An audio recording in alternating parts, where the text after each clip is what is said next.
Soy el José Mari Blanco, el decano, me ha tocado ser el decano del Colegio Oficial de Biólogos de Euskadi durante 4 años, si no me echa antes la Junta, vete tú a saber. Y me han pedido que presente un poco las jornadas, y que presente también Colegio de Biólogos y que os dé una pequeña charla que en mi caso va a versar sobre One Health. En lo que a las jornadas se refiere, pues ya habréis visto un poco el planning, a ver si consigo avanzar, que no veo el cursor, aquí. Ya habréis visto el programa, que somos un poco las personas que os vamos a contar una serie de cosas en nuestro ámbito profesional sobre la biología, para daros ideas y para abriros un mundo y para haceros ver que ahora que no me escucha nadie, que estamos en la mejor profesión del mundo, que lo sepáis todas, que lo sepáis todos. En este sentido, quería empezar con algo que me ha pasado este lunes y que a mí me ha dejado ciertamente preocupado. Estaba yo en Pamplona, tenía una reunión en el Gobierno de Navarra, en Medio Ambiente, y bueno, en un momento determinado me dice la persona con la que estoy, oye, que va a venir una persona, un biólogo que me han dicho que yo no lo conozco, pero que nos vamos a dar inmediatamente cuenta de cómo es, pues porque viene con los pelos largos, blancos, de barba, tal. Y yo me quedé un poco así como diciendo, ¿qué me estás contando? Y me dice mi interlocutora, bueno, tú no pareces biólogo. Dices, bueno, pues según el prototipo que acabas de dar, efectivamente no. Entre otras cosas, porque también suelo aprovechar para meterme con los ingenieros, porque como yo trabajo en una ingeniería y me mimetizo con ellos de alguna manera, ¿no? Pero esto viene a cuento de que estáis aquí muchos biólogos, muchos futuros biólogas, que efectivamente vais a trabajar en muchísimos campos diversos. La biología es tan amplia que no os lo podéis ni imaginar. Y tenéis todo el futuro por delante para descubrirlo, y nosotros lo que pretendíamos es dar unas pinceladas de por dónde podéis ir, ¿no? En ese sentido, y si consigo pasar la transparencia, que yo creo que sí, primero, antes de ir a la charla en sí, quería presentaros someramente lo que es el Colegio Oficial de Biólogos. Como os he dicho, me ha tocado ser el decano, Roberto forma parte de la Junta, Mariluz trabaja con nosotros, somos una serie de personas que lideramos un grupo de profesionales que defendemos la profesión. Aquí tenéis una definición que no os voy a leer porque es muy aburrida, que está en nuestros estatutos, pero lo que sí me interesa es esta otra frase. Lo que hace el Colegio Oficial de Biólogos de Euskadi y otros colegios oficiales que hay a lo largo de todo el Estado es representar y defender la profesión.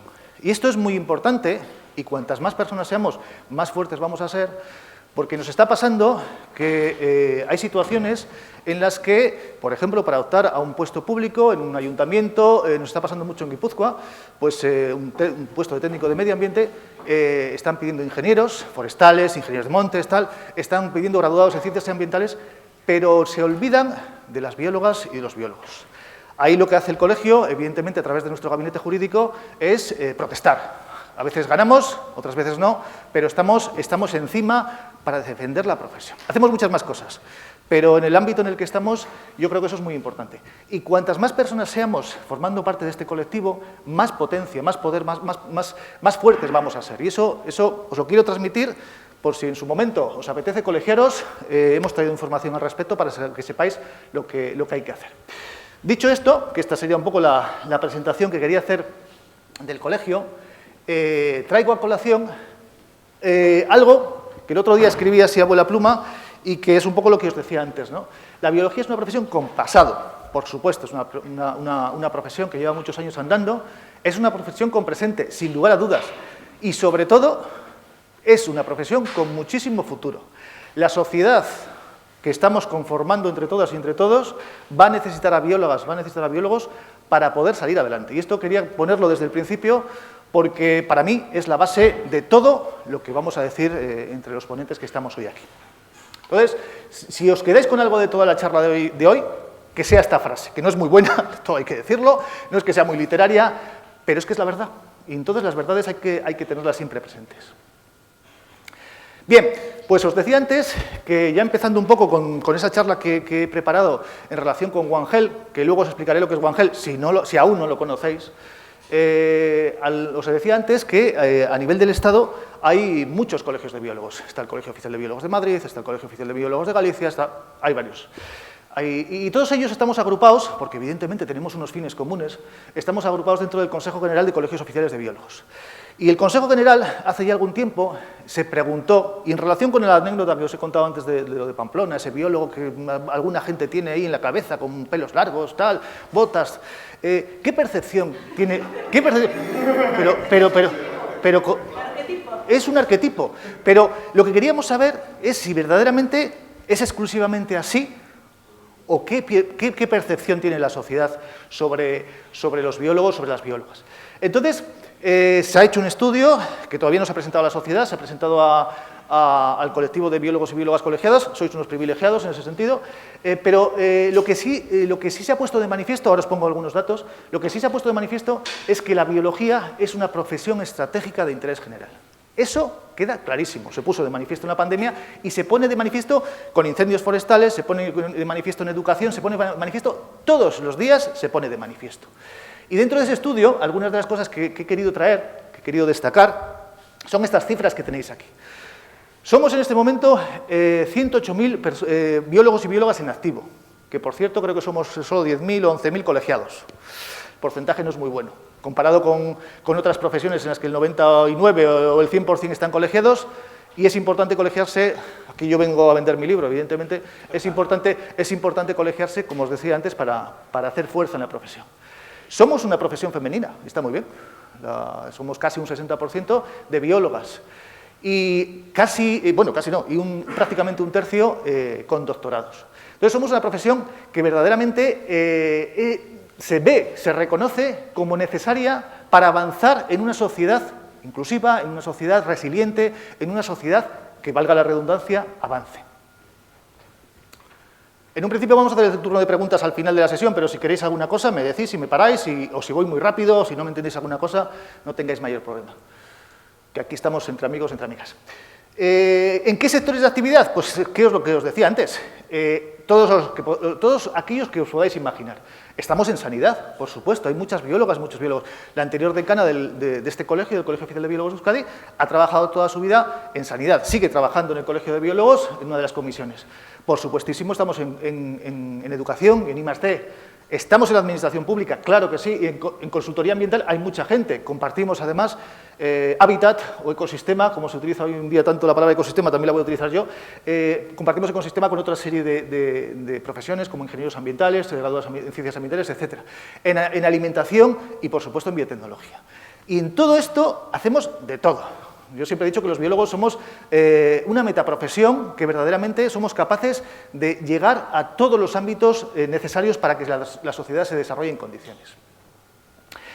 Y bueno, como somos tantas personas trabajando todos los días, pues evidentemente tenemos un impacto económico importante, pues casi el 0,5% del Producto Interior Bruto del Estado.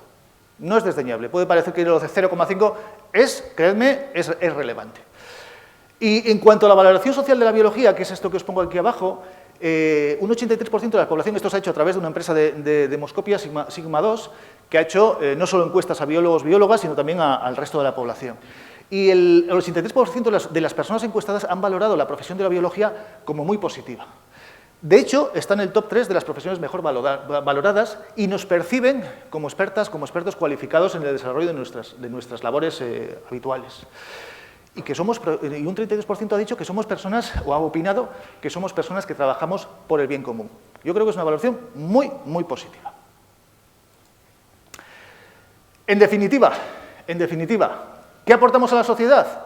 Pues lo de las pandemias, ya lo he dicho antes, y tampoco hace falta volverlo a recalcar. Sabemos, los biólogos, las biólogas, estamos en el ámbito molecular, estamos en el ámbito celular, estamos en el ámbito de la salud, y por lo tanto somos capaces de luchar contra o ayudar a la lucha contra enfermedades y pandemias, conocemos ecosistemas, sabemos cómo se transmiten virus, cómo se transmiten bacterias, cuáles son los vectores de transmisión, sabemos de genética. Por lo tanto, con toda esa cohorte de conocimientos que tenemos, somos capaces de hacer frente a estos 4 puntos y muchos más. Desde luego, lucha contra enfermedades, protección del medio ambiente, seguridad alimentaria y todos los avances científicos y tecnológicos que os podéis imaginar. Por lo tanto, es evidente que es, lo que os decía antes al principio, que os hacía spoiler, es evidente que la biología es una profesión estratégica para nuestra sociedad. En una sociedad que además, como todas las que ha habido previamente, pero que esta quizás con mucha más rapidez, que cambia constantemente y que implica que nos tenemos que adaptar nunca mejor dicho, para los biólogos lo de adaptarse es casi genético, está en nuestro ADN, tenemos que adaptarnos a esos cambios para dar un buen servicio a la sociedad. Claro, así las cosas, lo que os decía antes, ya habréis oído muchísimo lo de One Health. La One Health, una salud global, una salud única, como queráis definirlo, es el paradigma que en realidad no es nuevo, lleva muchísimos años pululando por el mundo científico, ¿no? Ha habido muchos científicos que ya lo han, con otros términos, lo han definido. Pero el paradigma One Health lo que pretende decidir o demostrar es que vivimos en un único planeta. Todos y todas las personas, todos los animales, todas las plantas estamos interrelacionados en este planeta. Algo que afecte a la salud del planeta indefectiblemente nos va a afectar a la salud de todos los seres vivos que vivimos en él. Por lo tanto, es importante trabajar para mejorar, para conservar lo que aún nos queda de naturaleza y, desde luego, para revertir la situación. Y una buena salud de las personas solo va a ser posible si el planeta está en buen estado ecológico. Eso es fundamental y esa es un poco la filosofía One Health. Y como os decía antes, que ya me estoy repitiendo, o sea que tampoco cuento mucha novedad, ¿no? Como os decía antes, biólogas y biólogos, cuando estamos trabajando en el ámbito de la calidad de ríos, cuando estamos trabajando en el ámbito de la calidad de aire, cuando hacemos remediación de suelos contaminados, cuando hacemos proyectos de restauración de riberas, de bosques, estamos trabajando en el ámbito One Health. Tenéis que tener en cuenta, y esto también lo voy a decir aquí en primicia, la biología es la única profesión One Health, la única, y lo digo así, con todo, no se me caen los anillos, la única, porque habrá veterinarios que trabajan en un ámbito, los médicos también trabajan en otro ámbito, habrá ingenieros, seguro, pero nosotras abarcamos todos los campos de la vida, y en tanto en cuanto seamos capaces de abarcar todos los campos de la vida, la biología es una profesión One Health, sin duda. Así que, pues eso, el ámbito One Health nos incluye a todos los que estamos aquí, a esta facultad, los que de alguna manera, de una forma u otra, trabajamos en un laboratorio, trabajamos en consultoría ambiental, trabajamos en sanidad, trabajamos con bioestadística, todo implica o puede ser relevante para One Health, para esta importante filosofía que nos hemos puesto como objetivo. Y bueno, yo voy a acabar ya, no quería enrollarme mucho más. Voy a acabar ya diciendo que, bueno, pues evidentemente estáis en un punto en el que os interesa, evidentemente, salir al mundo laboral, ¿no? El mundo laboral, pues como en todo ecosistema, es complicado, hay muchos depredadores, hay muchos, encontraréis gente también que colaborará con vosotros. Tenéis que ser curiosos a la hora de buscar empleo, a la hora de abriros puertas. Es importante que no os cerréis puertas. Vuelvo a insistir, biólogas y biólogos estáis muy preparados para salir al mundo actual. Entonces os recomiendo que seáis curiosos. A veces hay que probar en distintos ámbitos a la hora de empezar a trabajar. A veces, yo en su momento empecé como encargado de un vivero forestal, estuve cierto tiempo, pues bueno, pues ahora estoy como consultor y vete tú a saber, igual me jubilo como exobiólogo, pues no lo sé, nunca se sabe. Evidentemente tenéis que ir adquiriendo experiencia, eso solo se consigue con el tiempo y trabajando y haciendo pequeños proyectos, que no os importe que en este momento, pues evidentemente acabáis la universidad en breve y bueno, pues no tenéis experiencia, ya la conseguiréis, pero moveos, es importante que os mováis. Tenéis una mirada muy importante, veis el mundo de una manera diferente a la como la ven los ingenieros, creedme, la ven de una forma totalmente diferente, pero totalmente diferente. Los biólogos y las biólogas vemos los problemas que nos aquejan en esta sociedad desde un punto de vista de la vida, y eso es fundamental. Tenéis un punto de vista que no muchas otras profesiones tienen. Y encima tenéis un punto de vista global, porque como os digo, bueno, pues habrá el que sea ecólogo, el que sea de biología molecular, pero todos tenemos un poco de todo, por así decirlo, y somos capaces de ver la globalidad del problema. Y evidentemente no dejéis de formaros porque esto cambia constantemente. La biología avanza, la sociedad avanza y por lo tanto tenéis que estar preparados para lo que vaya viniendo. Y con eso se consigue con la formación. Y bueno, pues eso es un poco lo que os quería contar. Ya os digo, luego podemos tener el turno de preguntas, si queréis ahora tampoco pasa nada, como queráis. Y si no, pues tú eras el siguiente, ¿no? Pues dejamos para el final las preguntas, ¿os parece? Vale, pues es que recasco. Sí, los veo entusiasmados. Bueno, por lo menos los han dormido, que ya es todo un éxito. Te paso la petaca y ponemos la presentación. Sí.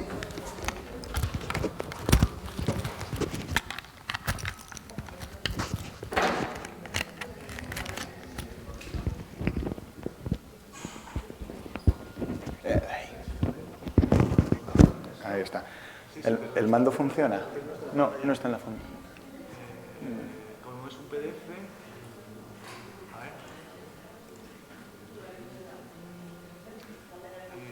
En la doble flecha aquí, no sé. ¿Cuál? ¿Esta? No. Ya. Cambiarlo a la pantalla. ¿Puede cambiar alguna pantalla? Ahí está. Ahí ha aparecido. Sí. Bueno, por no hacer cosas raras. Y ahora ya... Un segundo. Ya pongo... Bueno, en teoría puede pasar. ¿Vale? Vale, a ver. Vale. Espera, a lo mejor se puede poner en pantalla completa. Sí, bueno, en teoría está. Pantalla completa. Ahí está. Vale.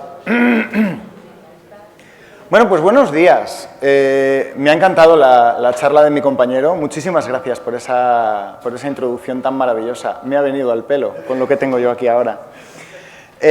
Contar historias con ciencia. Yo soy Álvaro Bayón, soy doctor en biología y estoy especializado en ecología y en divulgación científica. Entonces, yo os vengo a hablar de la divulgación. Contar historias con ciencia. La humanidad lleva contando historias desde antes de que se inventara la civilización. Nos reuníamos alrededor del fuego y hablábamos, contábamos a veces nuestras propias experiencias y otras veces pues inventábamos historias que nos apasionaban, que nos aterraban, que nos emocionaban, que nos hacían reír o llorar. Con el paso del tiempo inventamos la escritura y comenzamos a contar esas historias de otra manera, escritas.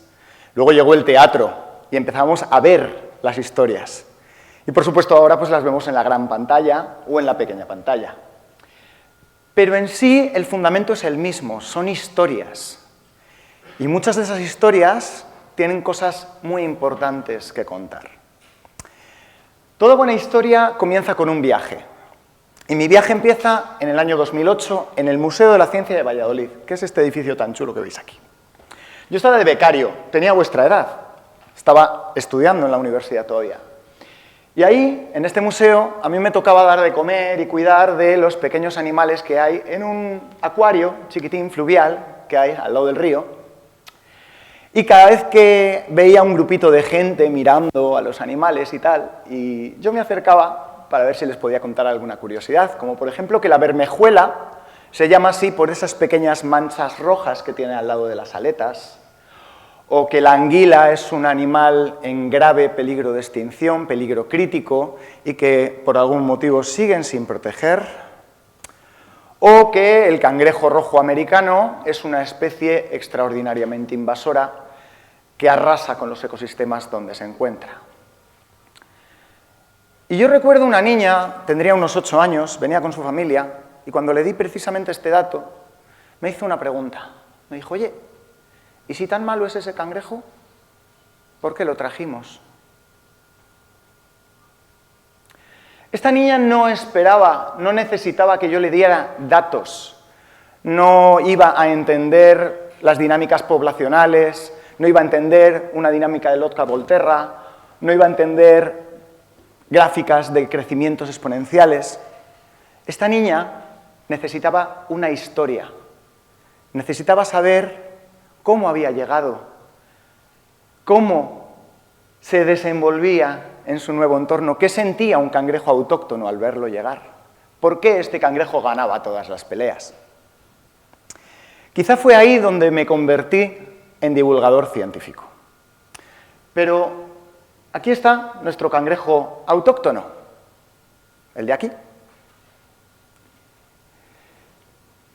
El cangrejo rojo americano llega en torno a los años 70.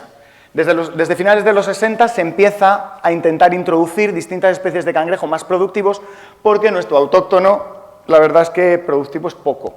Está muy rico, pero es poco productivo.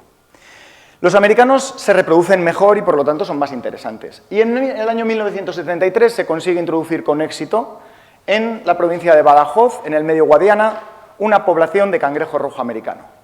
Tal es el éxito que al año siguiente se introduce otra población en los arrozales del Bajo Guadalquivir, en la provincia de Sevilla. El cangrejo rojo se pone de moda. Es un manjar. y la gente empieza a comprarlo y las fábricas, las piscifactorías empiezan a producirlo masivamente. Pero, mientras tanto, yo tenía que volver a mi facultad. Tras terminar la carrera me metí en un máster de valoración de riesgos naturales e hice mi trabajo de fin de máster en especies invasoras, no en cangrejos, en un árbol, Ailanthus altissima, el árbol del cielo. Allí aprendí que en la facultad realmente había aprendido muy poco sobre especies invasoras. Había aprendido una base necesaria pero insuficiente para saber realmente cómo se comportan este tipo de especies. Y es que toda historia empieza con un viaje, pero el viaje es solo el inicio de la historia. Cuando yo tengo una especie y la traslado a otro lugar, estoy atravesando una barrera geográfica que esta especie no podría atravesar de forma natural. Y eso es un viaje. Pero le faltan aún 4 barreras. Si yo libero a estos cangrejos en una piscina completamente cerrada y aislada del medio natural, en principio no pasa nada. Pero si lo libero en un arrozal, estoy atravesando la barrera de cultivo. Si lo libero en un río, estoy atravesando esa barrera de cultivo. Claro, el animal podría no sobrevivir al frío del primer invierno. Pero si mi cangrejo sobrevive a ese primer invierno, está atravesando la tercera barrera, la de supervivencia.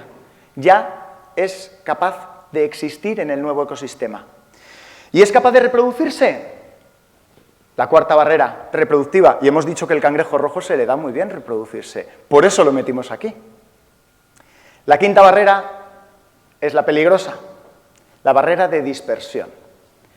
Cuando el animal no solo se reproduce allí donde lo hemos introducido, sino que es capaz de viajar más allá de donde ha sido originalmente introducido y colonizar nuevos espacios. Y eso es lo que hizo el cangrejo rojo, por supuesto. Al finales de los años 70 había descendido el río Guadiana y había entrado en territorio portugués. En los años 80 se detecta en los tramos altos del Guadiana, del Guadalquivir, y también da un salto al río Tajo. No sabemos muy bien cómo. Poco después, a través del trasvase Tajo-Segura, entra en las cuencas de Levante. Y en los años 90 ya aparece invadiendo todo el río Duero. Actualmente no hay un río en la península ibérica que no esté invadido por el cangrejo rojo americano. Esto es una invasora. Termino mi carrera, termino mi máster y me voy a hacer un doctorado en la Estación Biológica de Doñana del CSIC. Por supuesto, un doctorado en especies invasoras.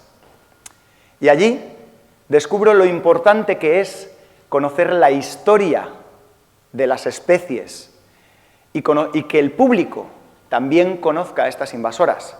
Porque resulta que muchas especies invasoras, como el cangrejo o como esta hierba de la pampa, son introducidas por mero interés comercial. Y el que tiene el control sobre el comercio es el consumidor. Sois vosotros. Si no hay presión, si no hay demanda, no se trae. Yo entendí en ese momento lo importante que es que la población conozca cómo funcionan las especies invasoras y cuáles son sus peligros y cómo se puede prevenir que haya nuevas especies invasoras. Nuestro cangrejo rojo se benefició mucho del comercio. Cuando el cangrejo llega a un nuevo ecosistema, él no sabe que es una especie invasora. Él solo tiene hambre. Y empieza a comer lo que se encuentra. Tallos, brotes jóvenes de plantas que crecen en el fondo del agua. El cangrejo rojo es una segadora.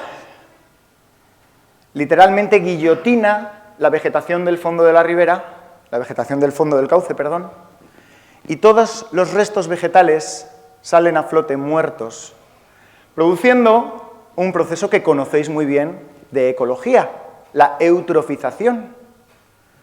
El agua se llena de materia orgánica en descomposición, se cubre con microorganismos y algas, la luz no llega al fondo, las plantas no rebrotan y el ecosistema poco a poco muere, ahogado en su propia materia orgánica. Y esto es el cangrejo rojo.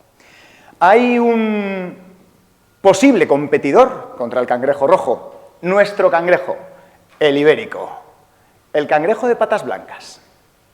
Este podría enfrentarse al cangrejo. ¿Qué sentiría el cangrejo autóctono cuando el rojo llega?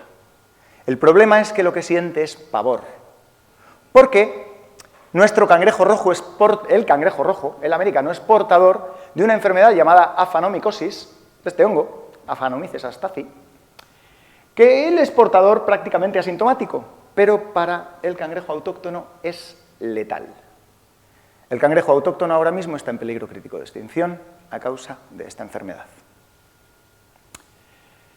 Nos ha hablado nuestro compañero de One Health y todo está interconectado. Esta es una historia. Yo os he contado una historia, en realidad dos historias interconectadas. La historia de un cangrejo y mi propia historia. Es una de las miles de historias que se pueden contar. Porque contar historias de la ciencia es una necesidad para la sociedad. Vosotros tenéis un privilegio que no todo el mundo tiene. Entendéis el lenguaje científico. Sabéis cómo se escribe la ciencia y cuando la leéis, sabéis comprenderla. Y un paso más es ser capaz de dominarlo lo suficiente como para ser traductores de ese lenguaje. El divulgador científico es el traductor del lenguaje científico a la sociedad, porque la sociedad tiene derecho a ser partícipe de las producciones científicas y gozar de sus avances. Seréis traductores para la administración, para que las políticas que se realicen tengan sentido y para que, de una vez por todas, la anguila pueda ser incluida en el listado de especies protegidas. Seréis también traductores para la educación, para poder convertir un paseo por un río en una práctica educativa sobre ecología y One Health. Seréis traductores para la prensa y para los medios. Vosotros comunicaréis con rigor cómo será la próxima pandemia. Pero sobre todo seréis traductores para ellos, para todos, para la sociedad. Hace ya mucho tiempo que una niña me preguntó ¿por qué trajimos ese cangrejo americano si tan malo es? Esa niña me convirtió en lo que soy, un divulgador científico. Vosotros podéis ser comunicadores, podéis traducir la ciencia a la sociedad, podéis contar esa historia y muchas más. Yo la cuento a través de artículos de divulgación, escritos en diversos medios, la cuento a través de programas de radio, la cuento a través de charlas, como la que tenemos aquí, para personas más o menos especializadas, como sois vosotros, o para charlas de público general, como Naucas. La cuento en el máster de divulgación científica de la que soy profesor, Isabel I de Castilla. Comunicar ciencia no es dejar de hacer ciencia. Yo sigo haciendo ciencia, porque uno de los pasos esenciales del método científico es comunicar los resultados. Es necesario comunicar esos resultados para hacer la ciencia que se escucha, la ciencia que se entiende, la ciencia de la que se habla, la ciencia que se comprende. Este cangrejo rojo ha sido el protagonista de mi historia, pero hay algo que no os he contado, algo que os he dejado oculto, y es que el cangrejo que yo he llamado autóctono y que todos reconocéis como autóctono, nuestro cangrejo, no es autóctono. Es un cangrejo introducido en el siglo XVII por los siervos del rey Felipe II y que viene de Italia. Pero esa es otra historia que os invito a que contéis vosotros y vosotras. Una historia que, por supuesto, la contaréis con ciencia. Muchas gracias.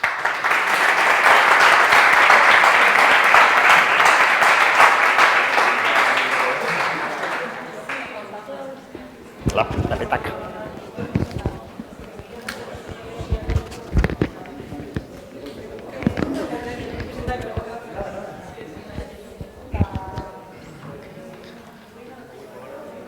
Álvaro, esto funcionaba, ¿no?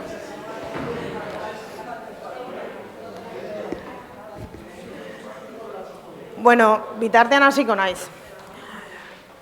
Nire txarla euskeraz egitekoa nintzen, baina ikusi dut hemen jende asko gaudela eta gure artean baditut ikasle asko orain erderazko taldekoak direnak.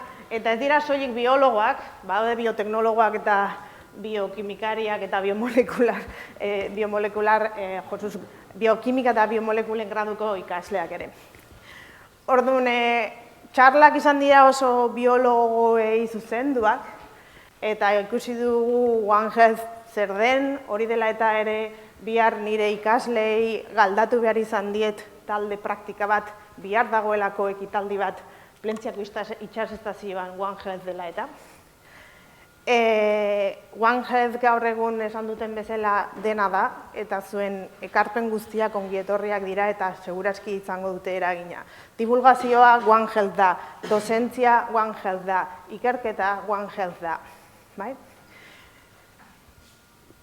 He hecho una pequeña introducción, muchos de los que estáis aquí me conocéis, soy Oiane Díaz de Cerio, estaba diciendo que en un primer momento iba a hacer esta charla en euskera, porque por donde estamos, pero sí que hay muchos estudiantes que veo que son estudiantes míos, han sido estudiantes míos y serán estudiantes míos, y que están en el castellano, y por deferencia lo voy a pasar a castellano, aunque las diapositivas van a estar en bilingüe, ¿vale? Las preguntas luego, si queréis, podéis hacerlas euskeraz egin ditzazkezue, eta nik erantzungo dizuet inongo arazorik gabe. Bere garaian, eskatu zidatenean, titulatu nuen, eraiki zure bidea, utzi zure aztarna, PEHUk irekitzen dizue ateak. Cuando me preguntaron por el título, lo titulé como Construye tu camino, deja tu huella, el pie te abre tus puertas. Pero el otro día pensando, me ha quedado un poco, parece que si vienes al pie te van a abrir las puertas para todo. No, quería invitaros a venir. Vale. Bueno, realmente he venido a presentarme y porque creo que hoy en día lo que vais a ver es esto. Os sentís como un ciclista frente a una gran montaña, ¿sí? Y muchos de vosotros y vosotras en prácticas me preguntáis, ¿cómo habéis llegado o cómo has llegado a ser profesora de la facultad? Y os lo quiero explicar. Una de las salidas que tiene es docencia, ¿sí? Y probablemente para docencia necesitáis divulgar, ser buenos divulgadores y dar charlas. Me he hecho tropecientos cursos y nunca voy a saber hacerlo bien, ¿vale? La formación es importante, sí, pero una llega a los límites que llega, ¿vale? Sois un pelotón, todos los años sois un pelotón saliendo al mercado, ¿sí? Un pelotón de ciclistas que quiere llegar a la misma meta, ¿sí? Pero, creáis o no, la Universidad del País Vasco tiene un plan estratégico para empleabilidad. En la base de ese plan estratégico está ahora la formación, que es a lo que nos dedicamos. Pero no solo nos tenemos que dedicar nosotros, como bien ha dicho José María, os tenéis que formar y seguir formando. Para ello, no solo os formáis en el grado, no solo os formáis en el máster, os tenéis que ir formando con los pequeños cursitos o pequeñas cosas, como por ejemplo hoy, estas actividades que solemos hacer. Esos mails que os manda Mónica Ortueta, Maren Ortiz Arragoitia, los cuales tenéis un montón de información y no les hacéis ni puñetero, perdonad por la palabra, caso. Desde Decanato tenéis mucha información y sé que no se llega con los mails y con los carteles que se ponen, porque vivimos en la era de la información y no se le hace caso apenas a lo que se os da. Respecto a la formación, es lo que os va a dar el mayor diferencial en el pelotón. Es lo que os va a diferenciar si sois sprinters, si sois los campeones o campeonas, si sois el mejor en montaña, ¿sí? Conocéis un poco ciclismo. ¿De qué equipo sois? Si me gusta más biología molecular, sí, ¿vale? Pero no solo eso, la Universidad del País Vasco también orienta y también hace de intermediación. ¿Conocéis la oficina? Sed sinceros y sinceras. No. Pues la tenéis enfrente cruzando la calle. Emplegu Centro, a los centros de empleo. entre la óptica y entre la óptica y el banco, la parte de atrás, hay un pasillito donde está la oficina, ¿sí? ¿Para qué os orientan? Os orientan a muchas cosas, pero entre ellos son los que organizan los foros de empleo. El foro de empleo que hoy casualmente está en el Bizkaia Aretua. ¿Quién se había enterado? Una persona, 3, ¡wow! ¿Cuántos estáis? 50. ¿Sí? Hay más foros de empleo en el campus de Álava y en el campus de Guipúzcoa en diferentes días. ¿Vale? Estas cosas se organizan. Lo que pasa es que la información os llega, pero no... ¿sí? Eso es lo que tenéis que ir vosotros por vuestra cuenta trabajando, porque la información está, pero la tenéis que escudriñar. ¿Sí? Sois Hansel y Gretel buscando las gallinas del huevo de oro, pero ¿qué tenéis que hacer para no perderos? Ir poniendo piedritas para saber volver o ir poniendo semillas para que en un futuro eso vaya creciendo. Es un laberinto. Hansel y Gretel no estaban en un laberinto, pero el vuestro es un laberinto.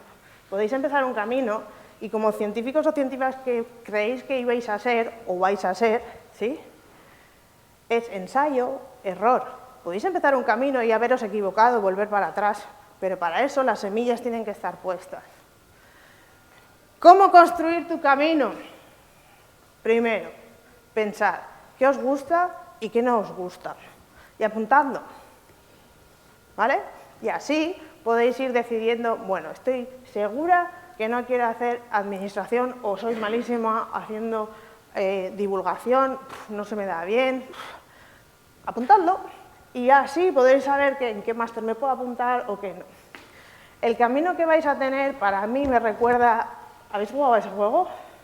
Cogíais la escalera, subíais súper rápido. Pero había un momento que dices, no, vuelvo para atrás. ¿Sí? Va a ser así vuestro camino y lo va a ser. Pero ha sido el vuestro, va a ser el vuestro y ha sido el mío. ¿Sí? No desesperéis, vais a llegar a meta seguro. Y aquí estoy porque, como os he dicho, muchos de vosotros y vosotras me preguntáis cómo hemos llegado aquí. El camino y ruta clásica en el cual seguramente os habéis apuntado al grado o os habéis enrolado en el grado en el que estáis es porque queríais en un momento dado ser investigadores e investigadoras, ¿o no?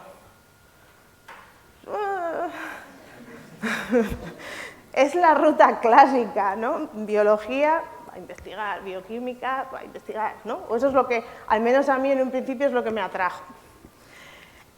¿Cómo empezar? Con esa formación. Primero grado, luego máster. Y he puesto ahí un número. ¿Veis 300 FTS? ¿Cuánto tiene un grado? 240, bueno, estáis informados, muy bien. Tenéis que llegar a 300 FTS si queréis en algún momento dado pasar a doctorado. ¿Por qué digo eso? Estamos en periodo de prematriculación de másteres. Es Master Week, el Master Week creo que está hasta el 27, ¿sí? Esto ya ha pasado, porque era el Suseneco Chat, los chats que podíais ir preguntando, haciendo preguntas al profesorado de los diferentes másteres, eran desde del 3 de marzo al 5 de marzo. ¿Pero por qué lo digo? Porque si habéis echado un vistazo a la página web, tenemos dos tipos de máster. Los másteres oficiales y los másteres, porque los vais a ver como máster propio, títulos propios, que son formación continua. Según qué máster elijáis, si es un máster no oficial, digamos, seguramente, y si queréis luego hacer la tesis, no vais a poder hacer la tesis, no os va a valer. Tenéis que llegar a los 300 ECTS, ¿sí? Os lo digo porque no es el caso aquí, porque está estructurado como está estructurado y los másters son de 1 año o de 2 y llegáis a los ECTS necesarios. Pero hay estudiantes de biología que se han ido fuera, han terminado el grado, por ejemplo, en Francia, y en Francia son de 3 años, no son 260 créditos los grados. Si se hacen un máster de 1 año, no llegan a 300, por lo que no pueden enrolarse a hacer un PhD, un doctorado. Y eso es un problema, porque tienen que volver a matricularse en otro máster. ¿Sí? Que lo sepáis. ¿Lo sabíais? Pues ahora ya lo sabéis. Ojo con qué máster elegís. Títulos propios, está muy bien, os podéis formar y existen títulos propios muy buenos, pero sería para una profesionalización de lo que queréis hacer. Existen más formaciones, hoy en día existen los microcredenciales. ¿Alguno y alguna conocíais los microcredenciales?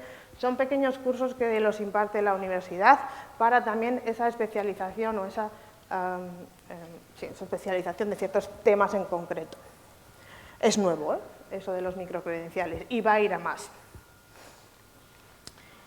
En esta facultad tenemos ese listado de másteres, en los cuales los que están en azul son los que se dan en la Estación Marina de Plencia, orientados al medio acuático, en este caso marino, ¿sí?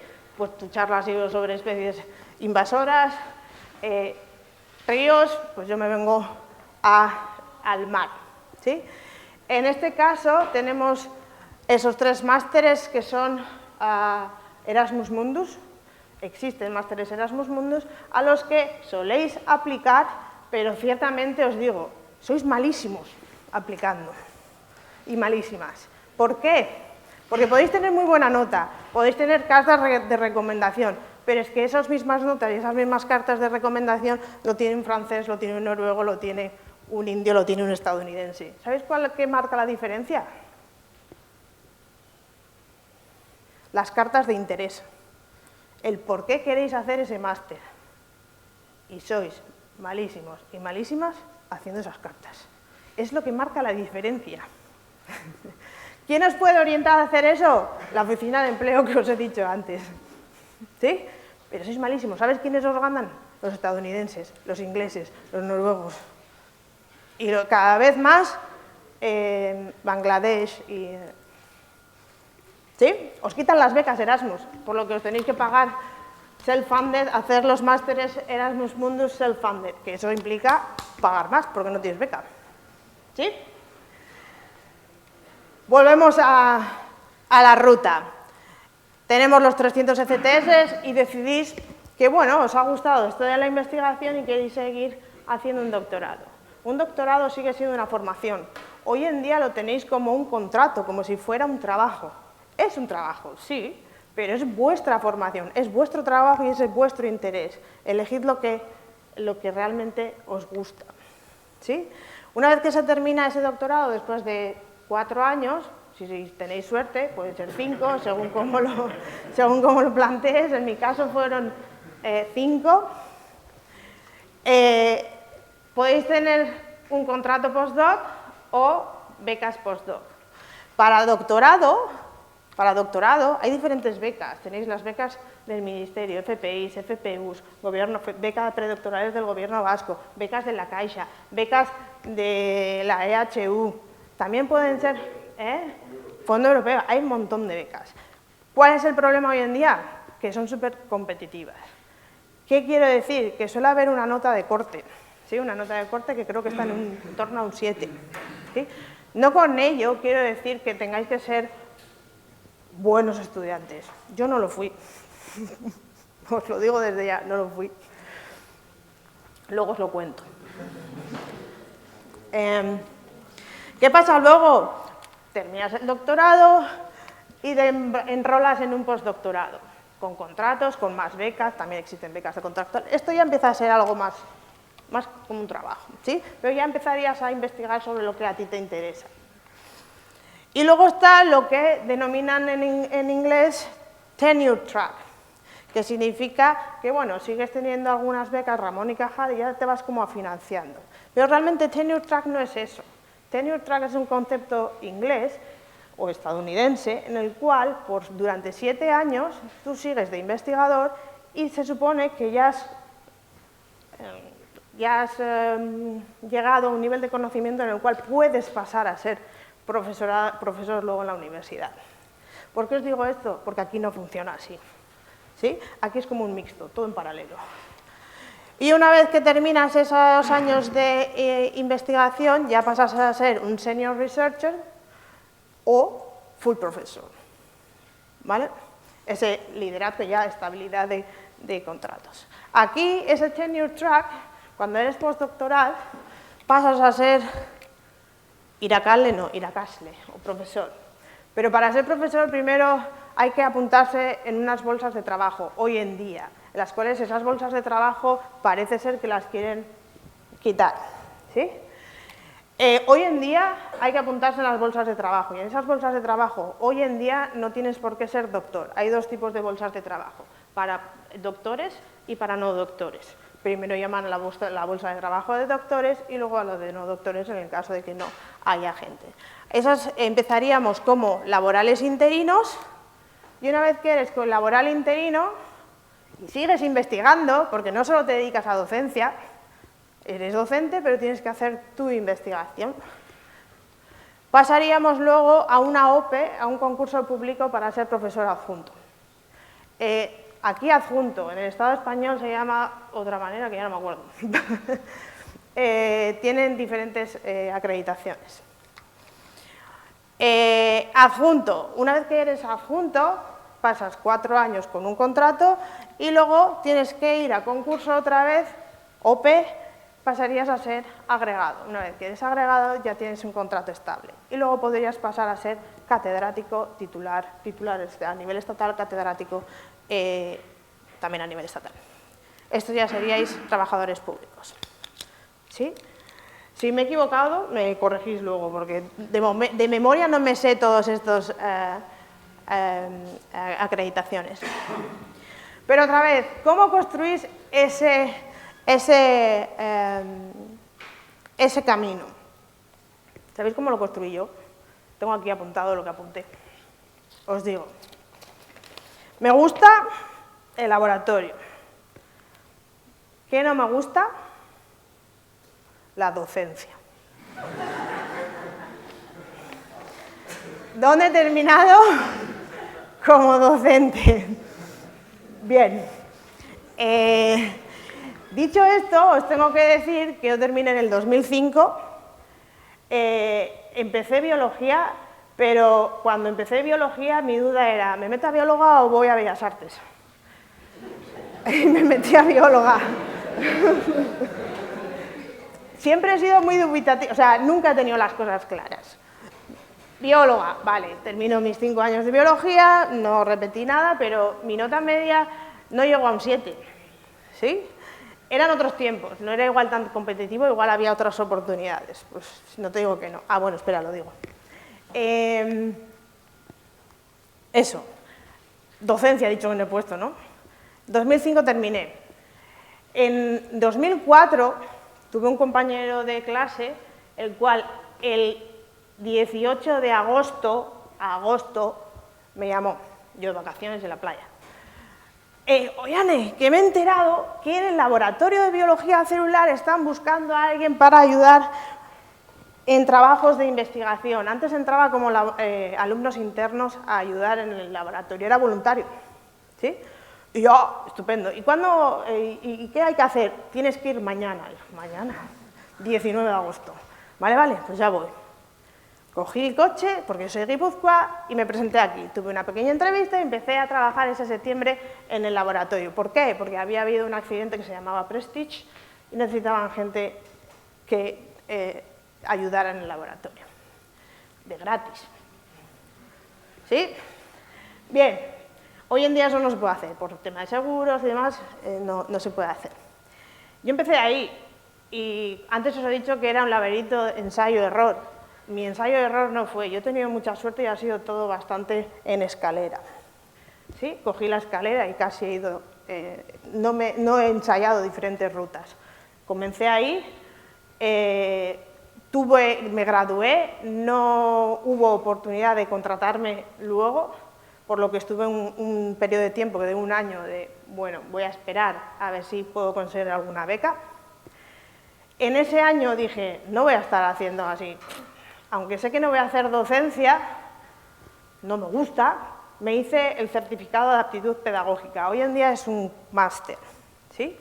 Por lo que no cerré puertas, no me gustaba, pero puse mi semillita. Decir, vale, no me gusta, pero por si acaso me lo voy a hacer, ¿sí? No era mi primera opción, pero bueno, tenía un gap, ¿sí? Eso es a lo que me refiero, ir poniendo semillitas, aunque no os guste. Bueno, probar, que igual luego os gusta. Hoy en día os digo que sí me gusta, pero no lo sabía en aquel entonces. Bien, dicho esto, mi gap de un año me hice el CAP. Tuve suerte y encontré una pequeña beca que pude ir a Suecia durante 4 meses a trabajar en un laboratorio y era relacionado con contaminación marina. Y hice técnicas de proteómica en Estocolmo, 4 meses.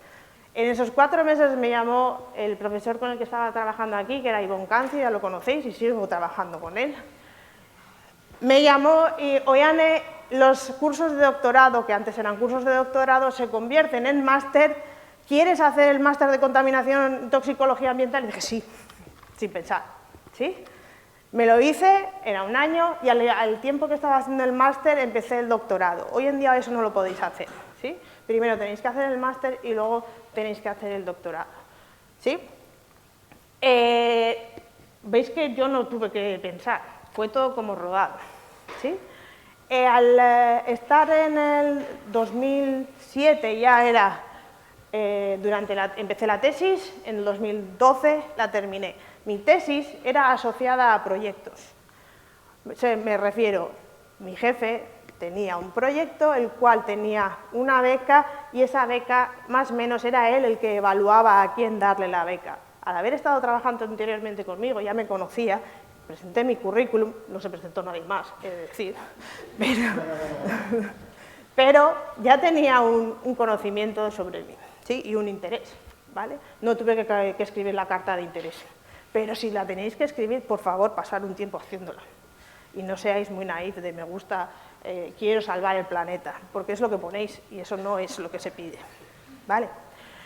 Durante ese periodo, en el 2012, se abrió la Estación Marina de Plencia, donde el departamento donde trabajo es uno de los que lo promocionaron, ¿sí? ¿Lo conocéis? La Estación Marina de Plencia, ¿la conocéis? Qué bonito, ¿eh? Está en Plencia, en medio de la playa. Bien, ese es mi despacho. Bueno, mi despacho, donde me siento cuando voy. Es un despacho polivalente. ¿Por qué? Porque trabajamos muchas áreas, muchos de los departamentos de esta facultad trabajan ahí. Este sería mi departamento, el cual se dedica a contaminación y biología celular, a toxicología. Luego está el departamento de química analítica. Están físicos haciendo meteorología y buscando mediante, Jesús, lo diré, satélites, gracias, mediante satélites viendo cómo cambia el color del mar, temperaturas, ¿sí? Luego está ecología marina, todo ecólogos, mirando el zooplancton, fitoplancton. Luego tenemos sociólogos y economistas trabajando en la resiliencia del medio marino. Y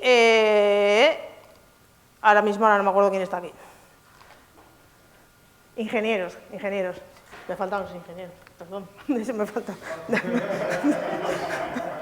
Ingenieras e ingenieros. Como veis, es un centro multidisciplinar, ¿sí? ¿Y quiénes trabajan ahí? ¿Qué figuras trabajan?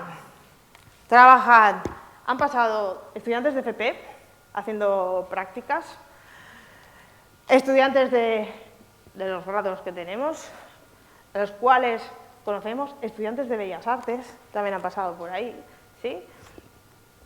Abre puertas, pero sobre todo tenemos estudiantes que han hecho los 3 másters que os he comentado.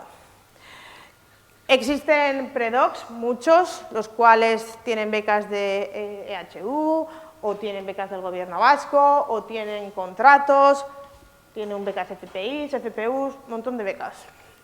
Terminan algunos y continúan como, o algunas y continúan como postdoc, otra vez con contratos, como Iker Basque. También tenemos senior researchers que han venido de fuera, han venido al centro y están investigando aquí. Pero también tenemos PAS, servicios, ¿sí? Entre ellos existe la figura de técnicos de laboratorio, en los cuales también funciona como bolsas de trabajo, en los cuales te puedes apuntar, haces una pequeña OPE y puedes terminar trabajando como técnicos de laboratorio. Todas las prácticas que hacéis aquí en la facultad las han preparado técnicos de laboratorio, que no sé si habéis visto, ¿sí? Y conocéis. Es otra alternativa. No tiene por qué, ¿sí? O podéis terminar, como profesores, profesoras. Y luego también hay un montón de visitantes que vienen de fuera. Bien, dicho esto, vuelvo al juego de las escaleras y la serpiente. ¿Por qué lo digo? Porque he visto pasar de todo. Gente que ha comenzado el grado, que ha continuado con el máster, que ha hecho la tesis doctoral y ha vuelto a hacerse un FP. ¿Sí?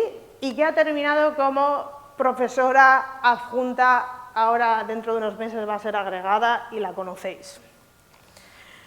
Grado, máster, estudiante de PhD, becaria, es profesora y decide que esto no es lo suyo y dice, me voy a hacer una empresa como autónoma. ¿Habéis visto los dibujos de los grupos de investigación? Eso ha hecho una ilustradora científica, bióloga, PhD, la cual fue profesora de esta facultad y dijo, me gusta dibujar. Y se puso a ilustrar, ha hecho una empresa y se dedica a ello. Grado de máster de biociencias, grado y máster en biociencias, ha comenzado el PhD, pero no lo ha comenzado en biociencias, lo ha comenzado en educación y sociología, porque se va a dedicar a hacer proyectos de ciencia ciudadana y va a ir por educación y sociología.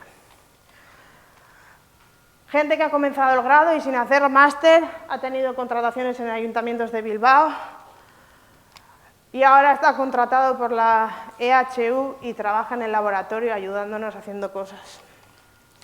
Gente que empieza el grado, que continúa en el máster y termina como técnico de laboratorio. Gente que ha comenzado el grado, continúa el máster, prueba la tesis y dice, paso, esto no es lo mío. Y se ha movido a divulgación. Y no ha tenido por qué terminar la tesis, ¿eh?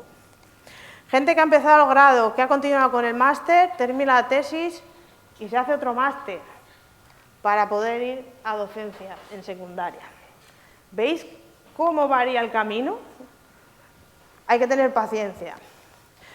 Ser Hansel y Gretel e ir poniendo semillitas. Pero lo mejor, o lo que a mí me funcionó, es estar. La génesis de estar yo aquí es que estuve en el sitio adecuado, en el momento adecuado. Y eso es lo que creo que funciona. Y eso es todo lo que yo tenía que contar. No sé si ha servido.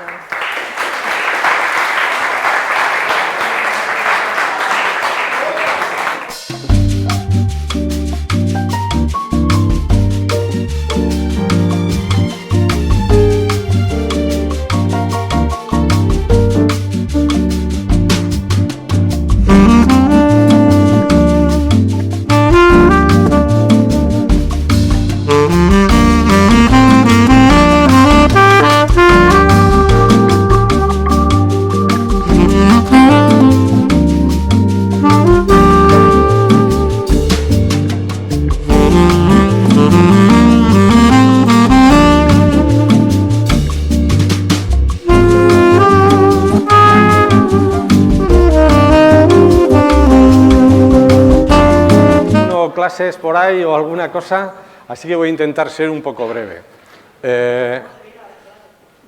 ¿No debería? Yo pertenezco al grupo de los biólogos flipaos, o sea, de los que, o sea, no es que sea un rara avis, de todo tiene que haber, entre los biólogos también hay gente flipada. Lo que no he traído es no he traído nada, me lo he preparado un poco así a vuela pluma. Me tranquiliza el hecho de saber que siendo un mal estudiante puedes llegar a la docencia, y prueba de que no he sido un buen estudiante también es que no he traído nada preparado, soy de última hora. Yo aquí lo que veo delante es, yo veo mucha juventud, veo mucha ilusión, veo incertidumbre, pero bueno, y la incertidumbre al fin y al cabo es lo que tiene, se soluciona trabajando. Así que bueno, voy a intentar ser un poco breve para dejar luego un poco de tiempo a algunas preguntas, ¿no? Voy a intentar hacer esto un poquito ligero, un poquito rápido, y le voy a intentar dar un toque motivacional. No soy muy bueno, va a ser la primera vez que lo hago, así que pues, bueno, si no me sale bien me disculpáis. También de esto se trata, ¿no? De prueba y error. Me ha tocado hacer la prueba aquí arriba hoy. Para empezar vamos a intentar pensar en algo. ¿En qué tienen en común una molécula de ADN, un bosque de secuoyas y una bacteria en Marte?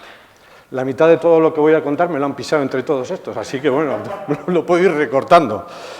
La respuesta es muy simple, ¿eh? Todas forman parte del universo y es un universo que la biología intenta comprender y vosotros, los futuros biólogos, pues vais a ser los exploradores de ese universo. Así que, bueno, vamos a intentar recorrer juntos un pequeño viaje, ¿no? Que empieza desde lo más pequeño hasta acabar en lo más grande.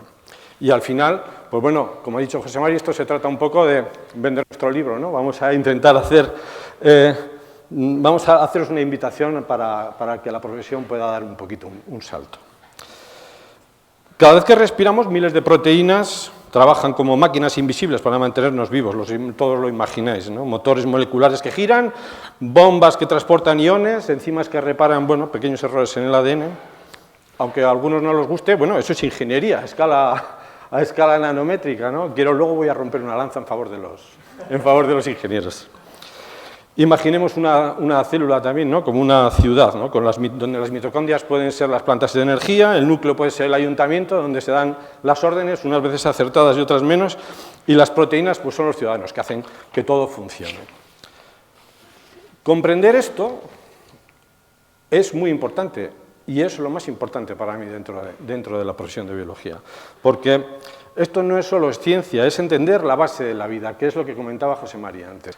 Entender la base de la vida es fundamental para poder mejorarla, para poder curarla, para poder reinventarla. Pero bueno, la biología no solo se queda en el microscopio, podemos salir de la célula y podemos irnos a mirar el planeta, podemos pensar en un bosque donde hay árboles, cada árbol es un individuo, pero también es una red que está conectada con raíces, hay hongos, hay otro tipo de animales, hay aves, todos forman parte de un sistema vivo, complejo, hermoso, que los biólogos estudiamos como ecosistemas. Y no solo entendemos la naturaleza, entendemos cómo nuestras decisiones afectan la vida en todas sus formas.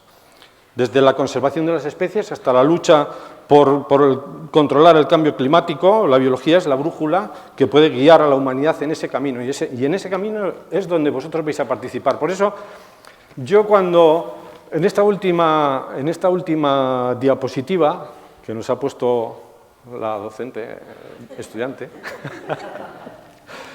yo echaba de menos una cosa, que es la motivación, porque nos ponía oficios que son, bueno, son los oficios los de toda la vida, a los que estamos acostumbrados, los que desarrollamos todos, el que desarrollo yo, el que desarrollamos los que estamos aquí, pero hay una potencialidad y eso está en la biología. También lo decía antes José Mari, esa potencialidad tenéis que explotarla, tenéis que... La ilusión que tenéis ahora mismo con esa edad, yo es que, vamos, yo os miro y os tengo una envidia que me muero. O sea, no veo más que chavales aquí jóvenes, joder. Y eso es maravilloso. Vamos a dar un paso más lejos todavía. También me lo ha pisado José Mari. Porque, claro, esto es tan largo que igual acaba incluso su carrera como exobiólogo. Podemos dar un paso más allá, podemos ir más lejos. ¿Qué pasa si encontramos vida en otro planeta? ¿Cómo será? ¿Será basada en el carbono? ¿Será algo completamente distinto? Pues es que la biología no tiene fronteras.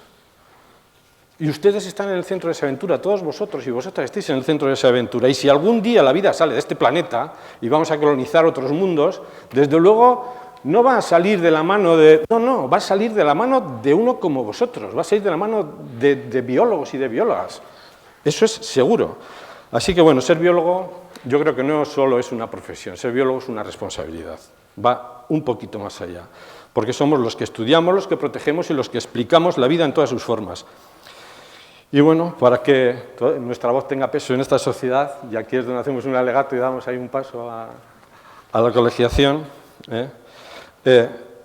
yo les invito a colegiarse. Claro, aquí estamos todos, somos biólogos, juntos tenemos fuerza, cuanta más asociación tengamos, más fuerza seremos capaces de hacer. Y bueno, para acabar, tengo aquí una frase que no sé si es muy motivadora, a mí sí que a mí me gusta, porque siempre digo que la ciencia de la vida es la biología, pero ustedes son ciencia viva, ustedes tienen que aprovechar ese impulso, aprovechar la ilusión, tienen que dedicar su vida. Yo sí que a mí me gusta lo de los propósitos, los objetivos, y eso es muy importante. ¿Por qué decía que yo antes que ¿Que yo era un rara avis? Bueno, mi nombre, se me ha olvidado presentarme, me llamo Roberto García y me dedico a... He pasado por muchas cosas y ahora trabajo en un laboratorio y me dedico en innovación. Entonces, yo soy el flipao ese que está todo el día con la mirada perdida, pensando en cómo hacer cosas distintas, y para llegar a eso, yo creo que uno de los problemas con los que contamos ahora mismo la sociedad, sobre todo en la parte joven, es que estamos un poco alejados de la observación. Entonces, tenemos que hacer dos cosas. Yo lo digo en mi experiencia. Yo le he dedicado mucho tiempo a la observación. Para observar hay que estar formado para saber qué es lo que estás viendo. Entonces, la observación para preguntarte el qué, el por qué, el cómo y el para qué de las cosas. Y luego, la capacidad de abstraerse, el aburrimiento, la contemplación, la divagación, el estar sin hacer nada. Entonces, nos tenemos que alejar en la medida de lo posible de las redes, utilizarlas para lo que son, pero dejar divagar la mente para poder tener ideas nuevas, dar soluciones a cosas que pensábamos que no se nos podían ocurrir. Y bueno, yo creo que con esto acabo. Muchas gracias, espero haber sido rápido y ligero.